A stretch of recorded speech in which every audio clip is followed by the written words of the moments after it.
आवाज जा रही है बाबू? Good morning.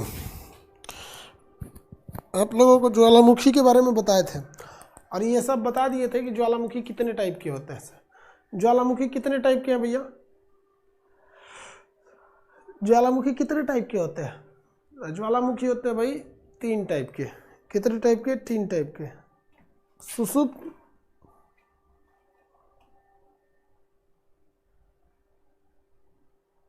तीन टाइप के ज्वालामुखी। टाइमिंग यही है बाबू, वो सुबह 10 से 12 में से जुड़ा एप्लीकेशन ट्रायल में रहता है, इसलिए दिक्कत है। 12 से ही आपका ये आपका 2 से 3 ही है बैच। पहले सूचना दिए थे। एप्लीकेशन बहुत लोगों को अपडेट मिल गया है क्योंकि जो भी चेंजेज है अपडेट में 3 टाइप के थे। सक्रिय ज्वालामुखी, हमेशा विस्फोट होते रहते थे सक्रिय ज्वालामुखी में। सक्रिय ज्वालामुखी में आप देखेंगे तो सक्रिय ज्वालामुखी में स्ट्राम्बोली देखें, स्ट्राम्बोली, इसे भूमध्य सागर का प्रकाश स्तंभ कहते हैं। कोटोपैक्सी,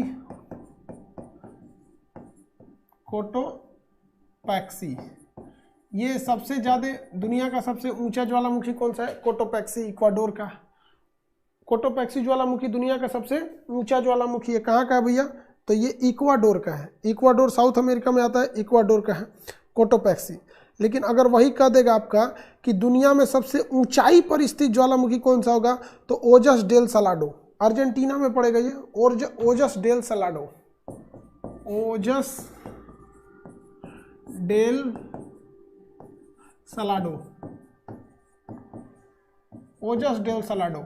ये कहाँ भैया? अर्जेंटीना के बॉर्डर पे है। अब देखिए मेरी ओर ध्यान से समझिए, ये एक जमीन, इन दोनों में अंतर क्या है? ये सबसे ऊंचा है, ये सबसे ऊंचा है और ये सबसे ज्यादा ऊंचाई पर है। ये ऊंचा है और ये ऊंचाई पर है। इसमें अंतर क्या है? ये एक जमीन है, देखिए ये जमीन है। चलो दूसरे पेज पे बना देते हैं। जमीन ऊबड़ खाबड़ है, ऐसे जमीन है। यहां एक लड़का है, इतना हाइट पर है, बहुत बड़ा लड़का ये और एक यहां पर लड़का है। तो भैया सबसे ऊंचा लड़का कौन सा हो जाएगा? इसका नाम रख दीजिए ए और इसका नाम रख दीजिए बी। तो सबसे ऊंचा कौन सा हो जाएगा? लड़का ए, इसकी हाइट ज्यादा है, लेकिन सबसे ऊंचाई पर कौन हो जाएगा? बी। तो ये हो गया आपका ओजस डेल सलाडो, ओजस डेल सलाडो, ओजस डेल सलाडो, ये सबसे ऊंचाई पर हो जाएगा। अब कोटोपैक्सी,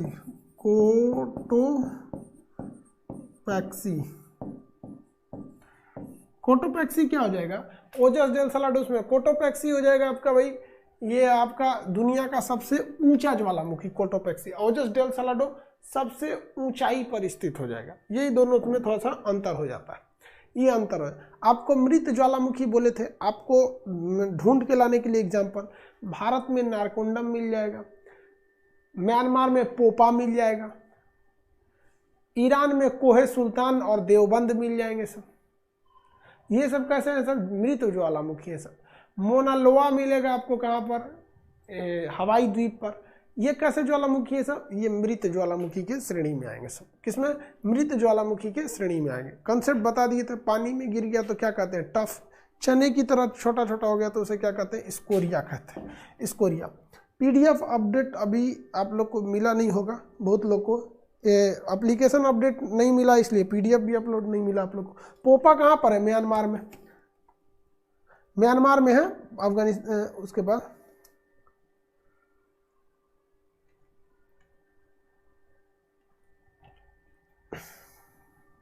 किलीमंजारो अफ्रीका में, अफ्रीका में किलीमंजारो मृत में आएगा, किलीमंजारो ज्वालामुखी है। तो ये सब कहाँ पे है? सब अफ्रीका में है। इसके लिस्ट आपको देखिए, एप्लीकेशन बहुत से लोगों को अपडेट मिल गया है, लेकिन उन लोगों में कुछ लोग का ये हो गया कि अपडेट जैसे किए हैं तो उनको लॉग आउट कर दिया। कुछ लड़कों का क्या कर दिया? लॉग आउट कर दिया। तो जिन लड़कों का लॉग आउट किया है, सुनिए ध्यान से, जिन लड़कों में लॉग आउट हुआ है, आप लोग सबसे बड़ा बेवकूफ़ी क्या करते हैं ना, व्हाट्सएप पे अपनी समस्या लिख के भेज देते हो। बेवकूफ़ नंबरवा लिख के भेजोगे तब तो तुमको कोई खोजेगा। तो आपको क्या लिखना है, अपना नंबर, मोबाइल का नंबर लिख देना है, नेम लिखना है और बैच। इसके बाद ही कोई चीज़ों को लिखना है आपको। अगर आप ये चीज़ नहीं लिखेंगे ना तो आपका मैसेज ही नहीं पढ़ा जाएगा। और आपको पता है ना 95% मैसेज नहीं पढ़े जाते हैं। आप में से जितने लोग हैं ना उसका 95% लड़कों का कोई मैसेज सीन ही नहीं किया जाता है, छोड़ दिया जाता है। रीजन क्या है कि ऊपर से स्लाइड करके देख लेता है आदमी, नंबर नेम बैच है नहीं है तो भैया हम चाह के भी आपको रिप्लाई नहीं कर सकते।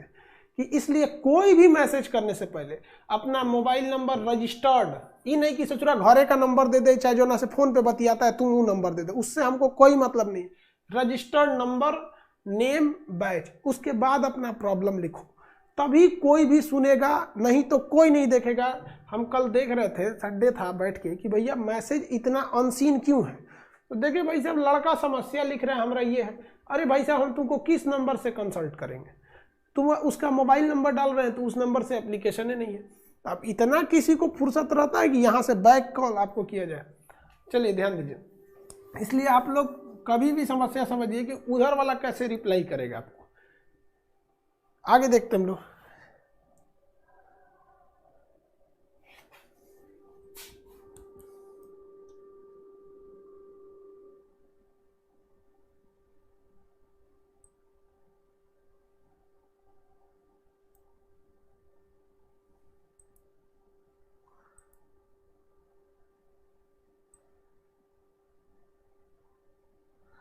पासवर्ड आप कुछ भी रखिए यार, पासवर्ड आपका है।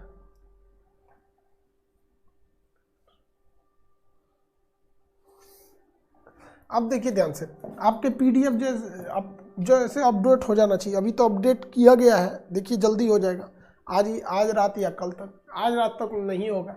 देखिए ध्यान से, माउंटेन के बारे में समझाते हैं। माउंटेन, ज्वालामुखी समझा दिए थे आप लोग को, ज्वालामुखी के बारे में। एक बार ज्वालामुखी को मैप पे दिखा देते हैं, आपको ज़्यादा अच्छा रहेगा। देखिए मेरी ओर ध्यान से, उसके बाद आगे बढ़ेंगे। हम अलग अलग कलर्स ले लेते हैं। कौन सा ऐसा महाद्वीप है जहाँ ज्वालामुखी नहीं है, कौन सा ऐसा महाद्वीप है जहाँ ज्वालामुखी नहीं है। ऑस्ट्रेलिया महाद्वीप में एक भी ज्वालामुखी नहीं है। अंटार्कटिका में कौन सा है, इरेबस, अंटार्कटिका में इरेबस। अब देखिए अर्जेंटीना और इसके चिली के बॉर्डर पर है ओजस डेल सलाडो, ओजस डेल सलाडो सबसे ऊंचा पर है। कोटोपैक्सी सबसे ऊंचा है, ये ससुरा कोटोपैक्सी। इस पर और ये सब कहाँ पे है, ये भैया अमेरिका में है। स्ट्राम्बोली, विसुवियस ये कहाँ पर है, ऑस्ट्रेलिया में है सब यहाँ पर। किलिमंजारो तंजानिया में है यहाँ पे। पोपा म्यांमार, देवबंद और कोहे सुल्तान ईरान में है। बैरन और नारकोंडम, बैरम और नारकोंडम अंडमान निकोबार में है। फ्यूजियामा फ्यूजिसाम जापान में है सब। इंडोनेशिया में सोमेरू और क्राकाटोआ, सोमेरू और क्राकाटोआ, इंडोनेशिया सोमेरू और क्राकाटोआ इंडोनेशिया में हो गया। बैरन नारकोंडम अंडमान निकोबार में। पोपा म्यांमार में। देवबंद और कोहे सुल्तान ईरान में, देवबंद और कोहे सुल्तान ईरान में।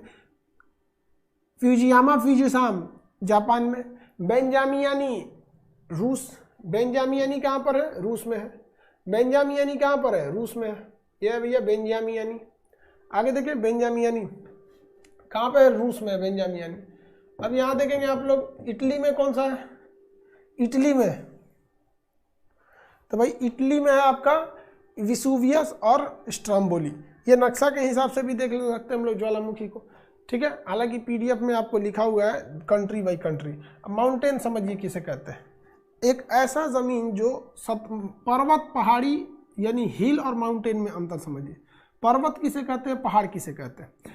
देखिए एक ऐसा जगह जो समुद्र तल से कितना मीटर ऊंचा हो, कम से कम 1000 मीटर ऊंचा हो। ये 1000 लाइन के, ये कितनी ऊंचाई को दर्शा रहा है, 1000 मीटर को दर्शा रहा है, 1000 मीटर को। देखिए अगर ये समुद्र तल से 1000 मीटर ऊंचा है और इसका ऊपरी भाग नोकीला है, देखिए अगर समुद्र तल से 1000 मीटर ऊंचा है और इसका ऊपरी भाग ऐसे नोकीला है तो इसे हम कहते हैं पर्वत। इसे क्या कहेंगे? पर्वत कहेंगे। ध्यान से समझिएगा वो पर्वत को, ये माउंटेन यानी पर्वत कहलाएगा। लेकिन अगर इसी का भाग सेम वही आकृति है 1000 मीटर से नीचे रहेगी तो इसे हम पहाड़ कहेंगे। क्या कहेंगे? पहाड़। पहाड़ कहिए या पहाड़ी कहिए, इसे इंग्लिश में कहते हैं हिल। बात बराबर है, पहाड़ कहिए या पहाड़ी हिल कहेंगे। पर्वत रहेगा तो इसे माउंटेन कहेंगे, माउंटेन। पर्वत रहेगा तो इसे क्या कहेंगे? माउंटेन। और ये क्या कहेगा भैया? पहाड़ी हो गया, ये पहाड़ी। तो दोनों में बस इसी चीज का डिफरेंस है, पर्वत और पहाड़ी में। पर्वत पहाड़ी में। अब बताइए हिमालय क्या है? हिमालय क्या है भाई? हिमालय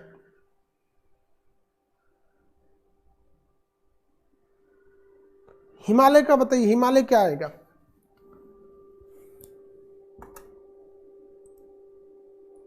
आंसर दीजिए।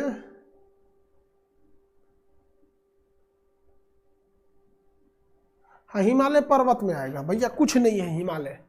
ध्यान से समझिए, हिमालय एक पर्वत श्रृंखला है। ये लाइनिंग हम जो खींच दे रहे हैं, ये देखिए, ये लाइनिंग है हमारी 1000 मीटर। कितने मीटर को दर्शाएगा? ये एरिया 1000 मीटर को दर्शाएगा।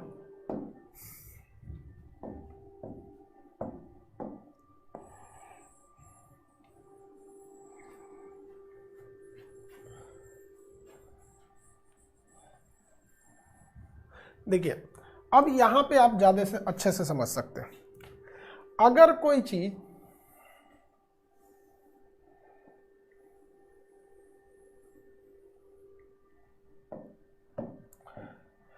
ये मेरा कहला जाएगा पहाड़ी, पहाड़ यानी हिल हो गया। ये वाला एरिया क्या हो गया? हिल हो गया। रीजन क्योंकि 1000 मीटर से नीचे है, इसलिए इसे हम क्या कहेंगे? हिल कहेंगे। अब ये क्या कहेंगे भैया? पर्व। हालांकि है तो ये 1000 मीटर से ज्यादा ऊंचा है, तो ये 1000 से ज्यादा ऊंचा, लेकिन इसे पहाड़ नहीं, इसे पहाड़ नहीं कहेंगे, ना ही पहाड़ी कहेंगे, इसे कहेंगे पठार यानी प्लेट्यू। यानी अगर 1000 मीटर से ऊपर गया और बराबर हो गया, 1000 मीटर से ऊपर गया और बराबर हो गया तो इसे पठार यानी प्लेट्यू कहते हैं। लेकिन अगर जहां कोना निकल दिया तो इसे क्या कहेंगे? पर्वत। इसे क्या कहेंगे? पर्वत। तो ये सब क्या है? सब पर्वत है सब। अगर पर्वत बहुत ज्यादा हो गया तो इसे पर्वत श्रेणी कहते हैं, पर्वत श्रृंखला, माउंटेन रेंज।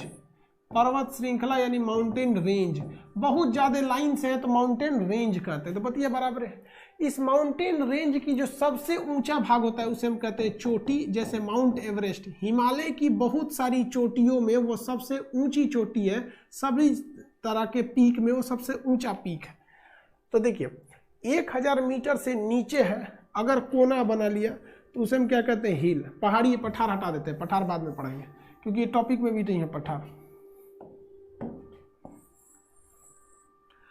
अगर 1000 मीटर से नीचे है तो उसे क्या कहेंगे? पहाड़ी या पहाड़। और 1000 मीटर से ऊपर है तो उसे क्या कहेंगे? पर्वत कहेंगे। पर्वत की सभी चोटियों में जो सबसे ऊंची होती है उसे वो सर्वोच्च चोटी कहते हैं। जैसे हिमालय की सर्वोच्च चोटी जो है वो है आपका माउंट एवरेस्ट। पहाड़ अगर लाइन से रहेगी तो उसे माउंटेन रेंज कहते हैं, यानी पर्वत की श्रृंखला। बहुत सारे पर्वतों को मिला देते हैं तो पर्वत श्रृंखला बनता है। जैसे हिमालय में आपको देखेंगे नंगा पर्वत, धौलाधार पर्वत, बृहद हिमालय पर्वत, पीर पंजाल श्रेणी, लद्दाख श्रेणी, काराकोरम श्रेणी, पूर्वांचल श्रेणी, बहुत सारे पर्वतों को मिला देते हैं तो क्या बनता है भैया? पर्वत की एक श्रृंखला यानी एक श्रेणी बन जाती है, जिसे कहते हैं पर्वत श्रेणी। क्या कहते हैं? पर्वत श्रेणी के नाम से जाना जाता है। आगे बढ़ जाए। अब इन पर्वतों के निर्माण के आधार पर हम इन्हें कई भाग में बांटते हैं। एक होता है वलित पर्वत, एक होता है आपका भ्रंश पर्वत, एक होगा आपका ज्वालामुखी पर्वत, एक होता है आपका अवशिष्ट पर्वत। अवशिष्ट पर्वत तो देखते हैं हम लोग एक एक करके पर्वत के बारे में। सबसे पहला आता है फोल्डेड माउंटेन।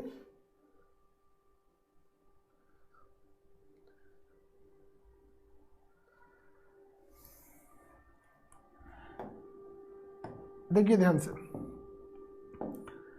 अब हम लोग यहां समझते हैं कि सबसे पहला जो पर्वत होता है वलित पर्वत।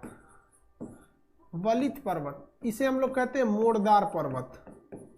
मोड़दार पर्वत इसे हम लोग कहते हैं फोल्डेड माउंटेन। Folded mountain.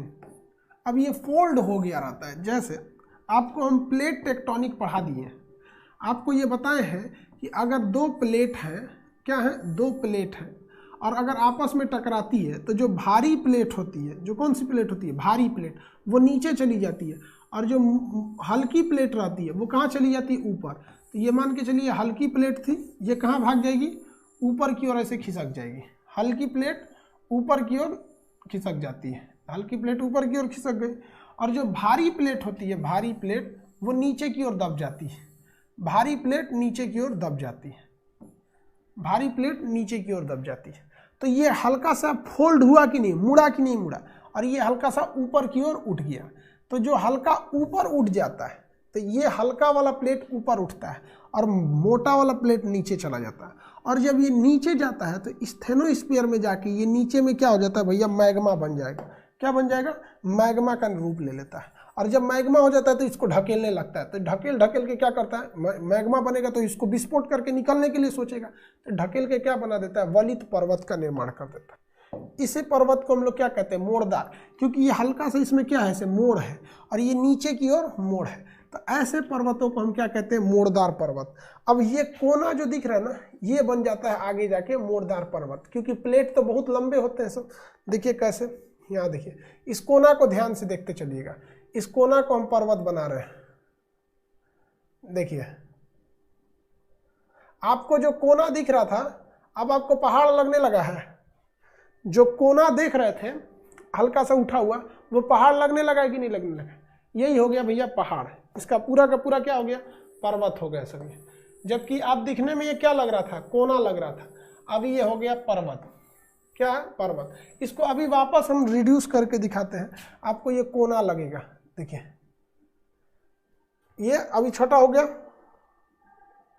और छोटा हुआ, और छोटा। देखिए कितना छोटा सा एरिया था, इसी को बस आपको दिख कौन सा रहा था, ये वाला दिख रहा था, ये वाला एरिया दिख रहा था, यही वाला एरिया दिख रहा था आपको। तो इसी को हम लोग क्या कहते हैं, पर्वत कहते हैं। ये इतना छोटा सा एरिया हिमालय है, इस पे तो पूरा एशिया का प्लेट है। हिमालय तो छोटा सा एरिया, ये तो पूरा एशिया का प्लेट है। अब आप देखिए ना, ये तो छोटा सा बस ये हिमालय है ना, ये तो छोटा सा हिमालय है, ये हो गया हिमालय, जबकि इसमें प्लेट किसका है, पूरा एशिया का है। फिर से जूम करके देखिए, ये है, ये हिमालय पर्वत, ये हिमालय पर्वत, इतना विशाल है हिमालय पर्वत। जबकि अगर इसको छोटा करेंगे तो ये हिमालय पर्वत अब आपको दिखेगा, अब अपनी औकात में दिख रहा है। तो मोड़दार पर्वत का निर्माण दो प्लेटों के टकराने से होता है। भारी प्लेट नीचे चली जाती है और हल्की प्लेट ऊपर चली जाती है। इस नोक को कहते हैं पर्वत, जबकि इस प्लेटों पे तो कई देश, कई महाद्वीप बसे होते हैं। तो ऐसे पर्वत को हम लोग क्या कहते हैं, मोड़दार पर्वत। ये जो मोड़दार पर्वत होते हैं, ये बड़े नए किस्म के होते हैं, ये न्यू होते हैं, यानी नवीन होते हैं।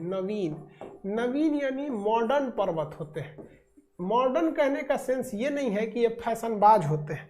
मॉडर्न कहने का सेंस ये है कि ये इनमें अभी भी हलचल होते रहता है, हलचल होता है। हलचल क्यों होता है, क्या ये आपस में अभी भी टकरा रहे हैं इस वजह से होता है, कि नीचे मैग्मा दहक रहा है उस वजह से? तो भैया दोनों वजह। मेन वजह है कि ये नीचे पहुंच गया है, अब मैग्मा इसमें दहका रहा है, तो ये हलचल होते रहता है इसमें। तो हलचल होने की वजह से भूकंप ज़्यादा आते हैं, भूकंप ज़्यादा आते हैं। तो जो भूकंप की हम आपको श्रेणियाँ बताए थे, तो उसमें तो पहले ही बताए थे कि जो भूकंप, जो प्लेट टेक्टोनिक के हिसाब से जो प्लेट आपस में रगड़ाते हैं वहाँ भूकंप आते हैं। हिमालय एक नवीन पर्वत है, वो मॉडर्न है। मॉडर्न इसलिए है कि उसकी तलहटी में अभी भी हलचल हो रहा है। लेकिन हिमालय का निर्माण दो प्लेटों के टकराने से हुआ। इंडियन प्लेट जाके ऊपर की यूरेशियन प्लेट से टकरा गई थी, जिस वजह से हिमालय का निर्माण हो गया। ये हिमालय प्लेट जो है, हिमालयन प्लेट, अभी भी हलचल होता है, जिस वजह से भूकंप आते हैं और नेपाल में बहुत ज़्यादा भूकंप देखने को मिलते हैं। नवीन वलित पर्वत जो भूकंप का कारण बनते हैं। अब नवीन वलित पर्वत के ऊपरी भाग में तो भूकंप आएगा नहीं, भूकंप कहाँ आता है, नीचे वाले भाग में भूकंप चला आता है। आगे समझिए ध्यान से, इन पर्वतों को विश्व में आप कहाँ कहाँ देख सकते हैं। वलित पर्वत को विश्व में आप कहाँ कहाँ देख सकते हैं, तो दुनिया के कुछ प्रमुख वलित पर्वत हैं जो आपसे एग्जाम में क्वेश्चन पूछे जाते हैं, इसको ध्यान से देखिएगा। दुनिया के कुछ फेमस वलित पर्वत जो एग्जाम में आपसे पूछे जाएंगे वलित पर्वत की श्रेणी में। पहला आपका आता है ग्रेट डिवाइडिंग रेंज ऑस्ट्रेलिया में।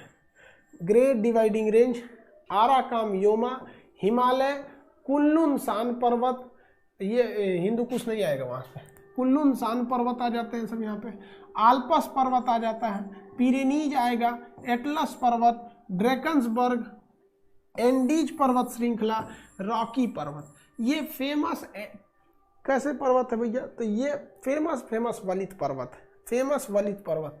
जैसे यहाँ से प्रशांत प्लेट ढकेला था, किस प्लेट को ढकेला था भैया?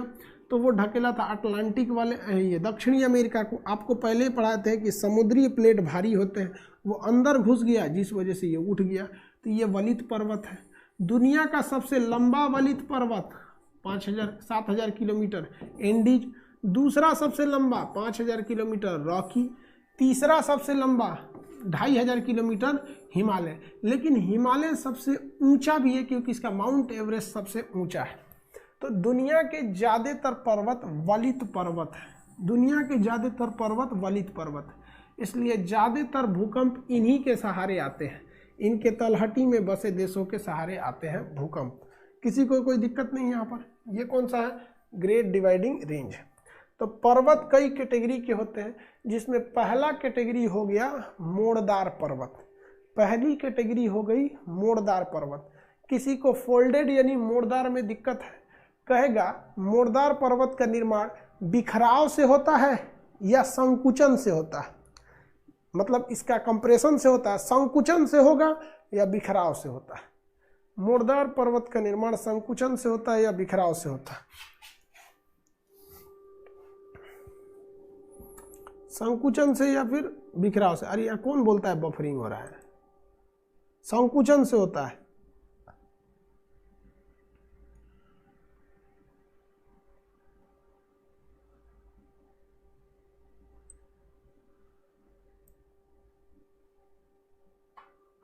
कॉन्ट्रैक्शन संकुचन से,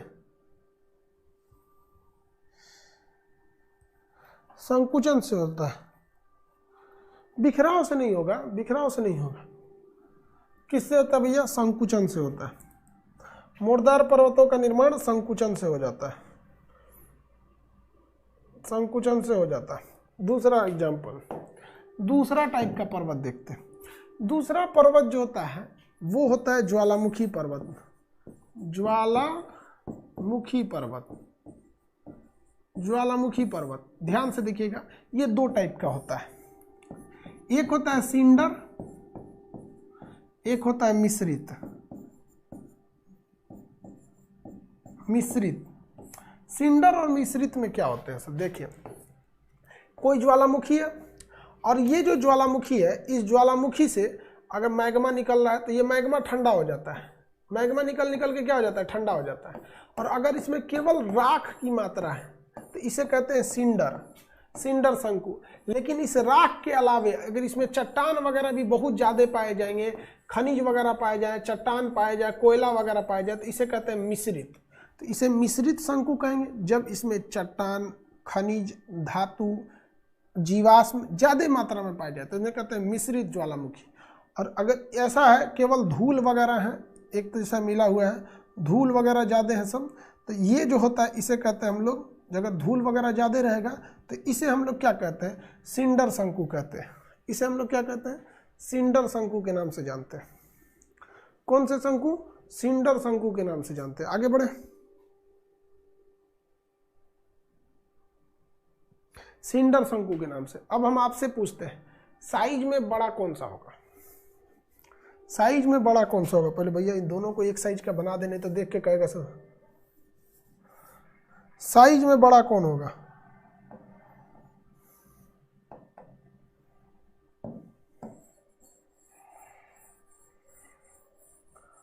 साइज में कौन बड़ा होगा? मिश्रित होगा। अभी जेन्युइन बात है भैया, मिश्रित वाला बड़ा होगा, क्योंकि ये जो होता है थोड़ा सा साइज में बड़ा होते हैं। मिश्रित ज्वालामुखी, इससे ज्वालामुखी का निर्माण सबसे अच्छा एग्जाम्पल कौन सा हो सकता है? ज्वालामुखी पर्वत का। जितने भी ज्वालामुखी हैं सब कहीं ना कहीं पर्वत पर ही स्थित है। ज्वालामुखी पर्वत का अच्छा एग्जाम्पल हो सकता है मोना लोआ, हवाई द्वीप पर, अमेरिका के हवाई द्वीप पर मोना लोआ, अमेरिका के हवाई द्वीप पर मोना लोआ, अमेरिका के हवाई द्वीप पर कौन सा हो जाएगा, मोना लोआ हो जाएगा। ये एक अच्छा एग्जाम्पल हो जाएगा ज्वालामुखी का। विसुवियस, कोटोपैक्सी, फ्यूजियामा, ये सब क्या है, सब जितने ऊंचे पर्वत, ऊंचाई पर स्थित आप ज्वालामुखी देखेंगे। फ्यूजियामा जापान का सबसे ऊंचा पर्वत भी है, फ्यूजियामा पर्वत। और जापान वो किससे बना हुआ है, ज्वालामुखी से। सिंडर से तो बन नहीं पाएगा, सिंडर से नहीं बनेगा, मिश्रित से बनेगा। सिंडर से नहीं बनता है, किससे बनता है, मिश्रित से बनता है। चलिए मेरी ओर ध्यान से देखिए, सिंडर ज्वालामुखी केवल धूल से बनते हैं, जबकि मिश्रित ज्वालामुखी धूल कण सबसे मिलकर बने होते हैं। सब आगे समझते हैं हम लोग। जब कभी भी एग्जाम्पल में अमेरिका का मोना या नक्शा में देखिए तब ज़्यादा समझ में आएगा, इसे समझ में नहीं आएगा। इसको मिटा। इटली में एक ज्वालामुखी है जहाँ पे पर्वत है, उसका नाम है विसुवियस। क्या नाम है, विसुवियस। ये भी एक ज्वालामुखी पर्वत का एग्जाम्पल है। कोटोपैक्सी एक ज्वालामुखी पर्वत का एग्जाम्पल है।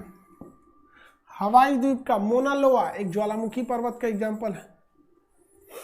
फ्यूजियामा जापान में ज्वालामुखी भी है, पर्वत भी है। अब ज्वालामुखी निकलते निकलते उसका जो जमा होते रहता है सिंडर, उस मिश्रित या सिंडर, ये सब क्या बना लेते हैं, जब विशाल पर्वत का निर्माण करा लेते हैं। बहुत बड़े पर्वत का क्या कर लेते हैं, निर्माण करा लेते हैं।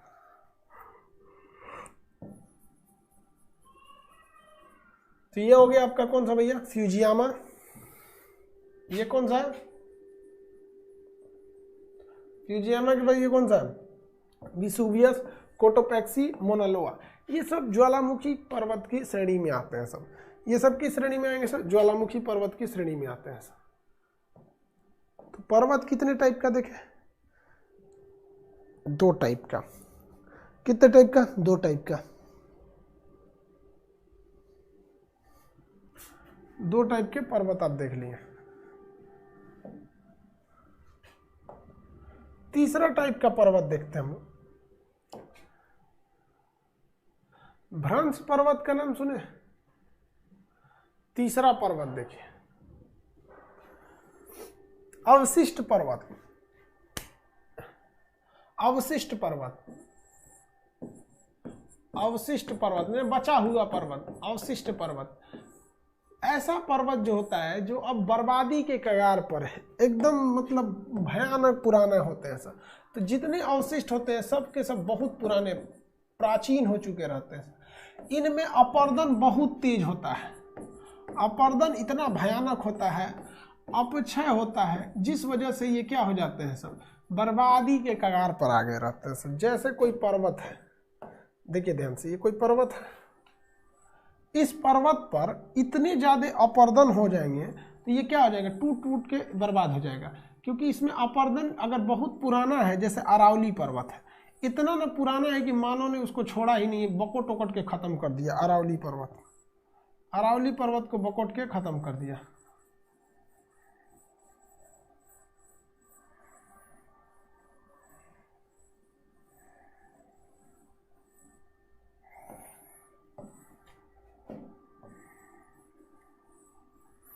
देखिए कैसे, पहला भाई कि हवाएं, ब्लू कलर से हम रेड कलर से दिखा देते हैं हवाओं को। हवाएं आती हैं, इस पे टकराती हैं। 3 हवाओं से भी भैया यहाँ पे घर्षण होता है। अब आप कहेंगे हवाओं से घर्षण कैसे होता है, तो पढ़ा दिए आप घर्षण, सन्नी घर्षण, ये सब चीज़ें बताएंगे नहीं, ढकेलती हैं, सब होता है। इसके अलावे देखेंगे तो वर्षा, बरसात की वजह से भी ये इसमें हमेशा इसमें काट छाट होते रहता है। एक दिन में बारिश में तो गलेगा नहीं। आपके घर में अगर हैंडपंप चलता है, हैंडपंप, तो देखिएगा जहाँ नल रहता है ना वहाँ छेद हो जाता है। कितने साल में हो जाता है छेद, 2-4 साल में, 10 साल में। अब भूगोल में तो करोड़ साल की बात होती है, भूगोल में करोड़ साल की बात होती है। हो गया कि नहीं होगा छेद, कोई दिक्कत नहीं, अभी नहीं समझ में। आप अपने घर में देखिएगा, बरसात का पानी जिस छत पे से जो निकलता है ना, पाइप से जो आप नीचे गिराते हैं, तो वहाँ देखिएगा बकोट के गड्ढा कर देती है, सड़क फोड़ देते हैं। वैसे इसको ही फोड़ देते हैं। उसके अलावे भी अगर आप देखेंगे तो नदियाँ, नदी भी बहुत सारे अपर्दन वाली आकृति बनाते हुए निकल जाती है। नदी ये भी काट देती है। और सबसे खतरनाक जो काम करता है भैया, मानव ले आओ, जेसीबी लगा के खोद दे, पूरा जेसीबी लगा के क्या करता है, मानव खोद देता है, जेसीबी लगा के। नहीं तो नदियां, नहीं तो वर्षा, कुछ नहीं तो पवन। इतने अत्याचार एक पर्वत कितना झेलेगा, इतना अत्याचार एक पर्वत कितना झेलेगा। झेलते झेलते जब करोड़ों साल हो जाते हैं तो ये पर्वत खत्म होने के कगार पे आ जाता है। पर्वत क्या जाता है, खत्म होने लगता है। इसी को कहते हैं अवशिष्ट पर्वत। दुनिया के जितने पुराने पर्वत हैं, चाहे वो दुनिया का सबसे पुराना पर्वत भारत में ही है, नाम क्या है, अरावली।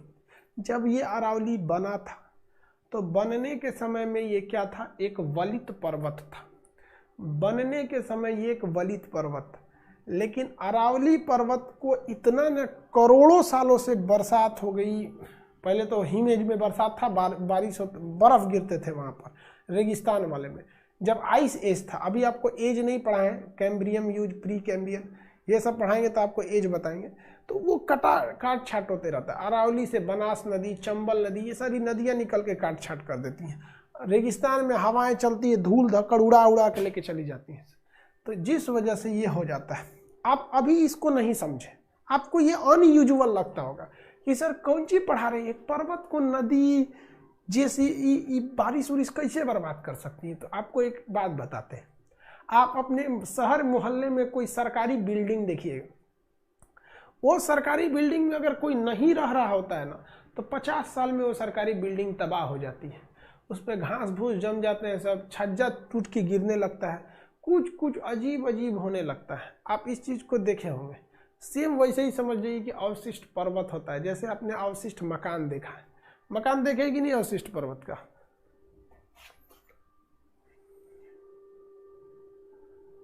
सन्नी सिंह कह रहे हैं सर अपडेट से पहले वाला ही एप्लीकेशन ठीक था। काहे जी, अपडेट वाले में ऑप्शन ज्यादा है।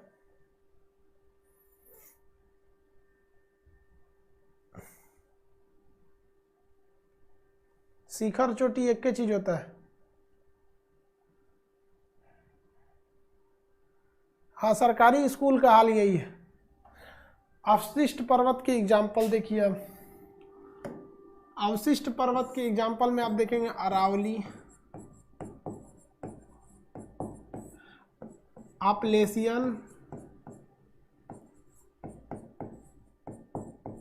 ये दो सबसे प्रमुख है अवशिष्ट पर्वत की श्रेणी में, अरावली, अपलेशियन।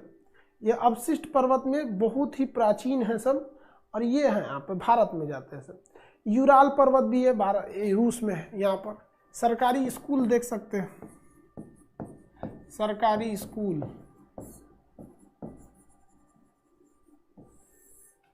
सरकारी स्कूल, ये सब किसके एग्जाम्पल होंगे? अवशिष्ट पर्वत की। एकदम खंडहर हो गया, उसे क्या कहते हैं? अवशिष्ट पर्वत, तबाह हो गया अवशिष्ट पर्वत। इसमें अरावली, अपलेशियन, यूराल, ये सब क्या है? अवशिष्ट पर्वत है, एकदम बर्बादी के कगार वाले हैं। इनमें अब कुछ नहीं रह गया, अवशिष्ट पर्वत। किसी को कोई दिक्कत है? आगे बढ़ जाए। चौथा प्रकार बताएं, चौथा प्रकार, हालांकि हम जब फाउंडेशन में पढ़ाते हैं ऑफलाइन में, तो चौथा वाले को पहले ही बता देते हैं। इसमें सबसे बाद में आपको चौथा बता रहे हैं, जिसके कुछ रीजन है भाई। चौथा बड़ी उटपटांग पर्वत है, उसे हम लोग क्या कहेंगे भाई? कई टाइप के वो पर्वत होते हैं। हार्ज पर्वत, देखिए भाई, इसको थोड़ा सा समझने में दिक्कत आएगा आपको, क्योंकि ये प्लेट विवर्तनीयता के सिद्धांत पर काम करना।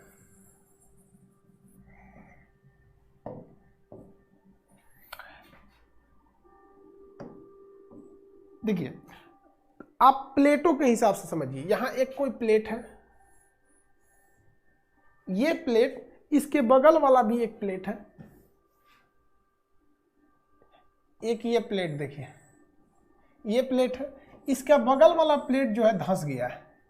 बगल वाला प्लेट क्या हो गया? धंस गया है। क्यों धंस गया है भैया? ऊपर से इस पे क्या लग गया था? दबाव लग गया। ऊपर से क्या लग गया? दबाव लग गया, ऊपर से दबाव। तो जब कभी भी ऊपर से दबाव लगता है और बीच वाला प्लेट उठ जाता है, तो इसे हम लोग क्या कहते हैं? हार्ज पर्वत। क्या कहेंगे? हार्ज पर्वत। जर्मनी में फेमस है ये हार्ज पर्वत। इसे क्या कहते हैं? हार्ज पर्वत। हार्ज कहाँ पे है? जर्मनी में है। कि कोई छोटे छोटे प्लेट है, इस प्लेट के नीचे का मैग्मा धंस गया, ज्वालामुखी क्रिया होगा, मैग्मा धंस गया, ये धंस गया है, ऊपरे रह गया ये वाला, तो ये धंस गया, तो इसे क्या कहेंगे? हार्ज। जर्मनी में फेमस है हार्ज। क्या है हार्ज? लेकिन इसका एक उल्टा सोचिए, हार्ज का जरा उल्टा सोचिए कि मान के चलिए ये एक प्लेट है और एक यहां भी प्लेट है, इसके बीच में भी प्लेट था, लेकिन इसके नीचे ज्वालामुखी क्रिया हुई, धसाक से मारा इसको, ये फेंक दिया बाहर, तो ऐसे ये बाहर फेंक दिया, तो इसमें कौन सी क्रिया हुई? ये ससुरा निचवा से बाहर फेंक दिया, तो इसे हम लोग क्या कहते हैं? ब्लॉक पर्वत, ब्लॉक माउंटेन, ब्लॉक पर्वत। ये भी जर्मनी में है, ब्लैक फॉरेस्ट, इसे हम लोग कहते हैं भ्रंश पर्वत, भ्रंशोथ पर्वत, भ्रंशोथ पर्वत। तो जब कभी भी पर्वत क्या होता है भैया? उठा हुआ होना चाहिए। दो ही तरह से उठ सकता है, या तो साइड वाला धंस जाए या तो तुम उठ जाओ। जब नीचे से खुद को ढकेल के उठा देता है तो इसे क्या कहते हैं? ब्लॉक पर्वत, भ्रंश पर्वत। ब्लैक फॉरेस्ट सबसे अच्छा एग्जाम्पल है जर्मनी का, ब्लैक फॉरेस्ट। नहीं तो दोनों साइड का धंस जाए, साइड का क्या हो जाए? दोनों धंस जाए, तो इसे कहते हैं हार्ज। साइड का धंस जाए तो हार्ज, अब बीच वाला उठ जाए तो, बीच वाला उठ जाए तो ब्लॉक पर्वत। तो ब्लॉक पर्वत और हार्ज पर्वत पे केवल इस बात का अंतर है कि हार्ज पर्वत में साइड के दोनों धंस जाते हैं सर, और ब्लॉक पर्वत में बीच वाला उठ जाता है। बीच वाला क्या हो जाता है?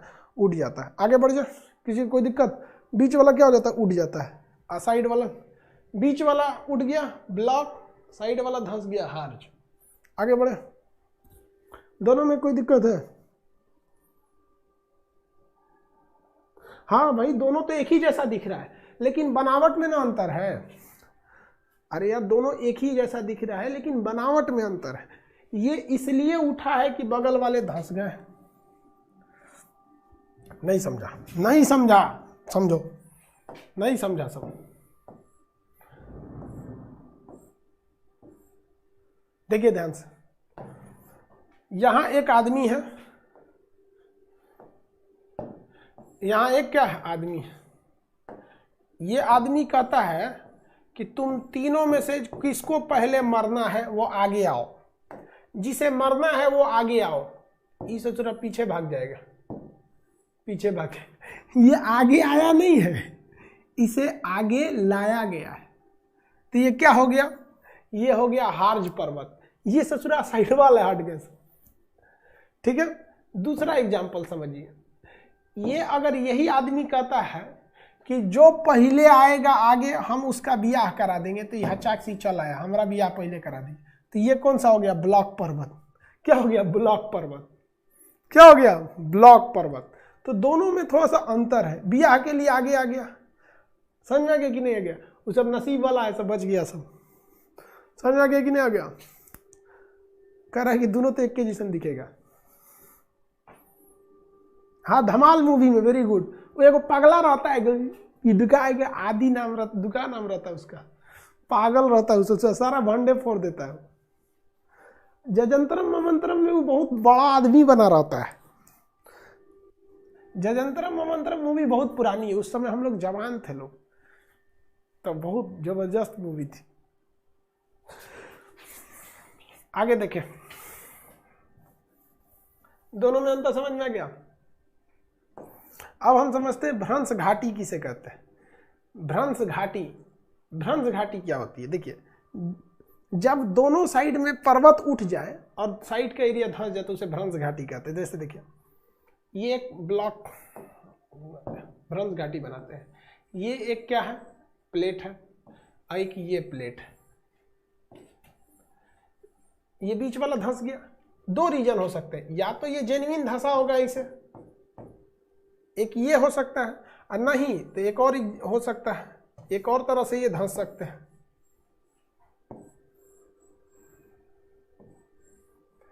तीनों एक जगह रहे हो, नीचे से ससुरा ज्वालामुखी मारा होगा धमाक से, इसको ये उठ गया होगा, और इसको मारा होगा धड़ाक से ये उठ गया होगा, तो दोनों तो बतिये एक के जैसा है।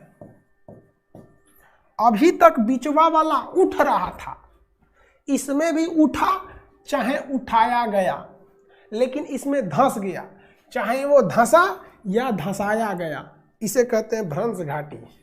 क्या कहेंगे? भ्रंश घाटी, रिफ्ट वैली, रिफ्ट वैली। क्या कहेंगे? Rift valley.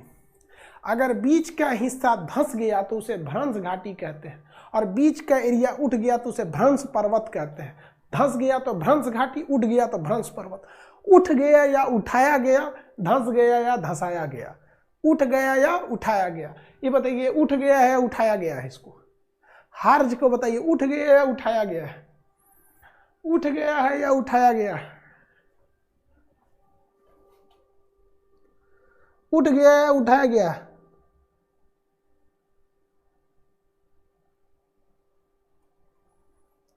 भैया बताइए तो, उठाया गया है? उठ गया नहीं है, उठाया गया है। उठ गया नहीं है, उठाया गया है। उठ गया नहीं है, क्या है? उठाया गया है। उठाया गया है। तो जब उठाया गया है, जानबूझ के सबको धंसा के उसको उठाया गया है, तो उसे हार्ज कहते हैं। आई तो उठ गया है तो भ्रंश पर्वत।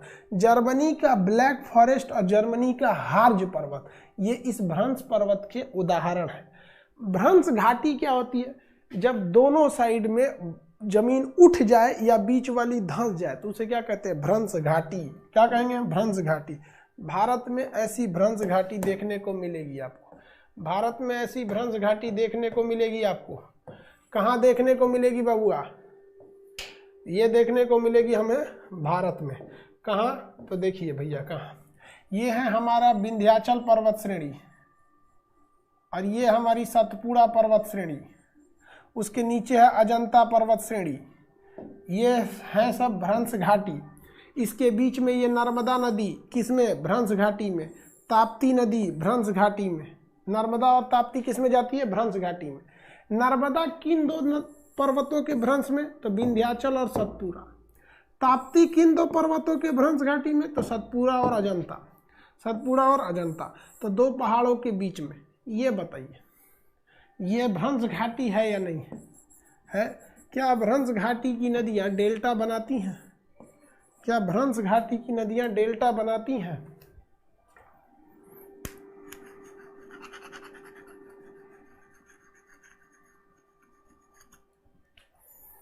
क्या भ्रंश घाटी की नदियां डेल्टा बनाती हैं? बोलता है हाँ, दांते काट लेंगे रे बोला कहीं का। नहीं बनाती है। भ्रंश घाटी की नदियां डेल्टा नहीं बनाती हैं। भ्रंश घाटी की नदियां डेल्टा नहीं बनाती हैं। ये फिगर आप बना लेंगे, बस इस फिगर को बना लीजिएगा क्योंकि ये पीडीएफ में लिखा हुआ नहीं है।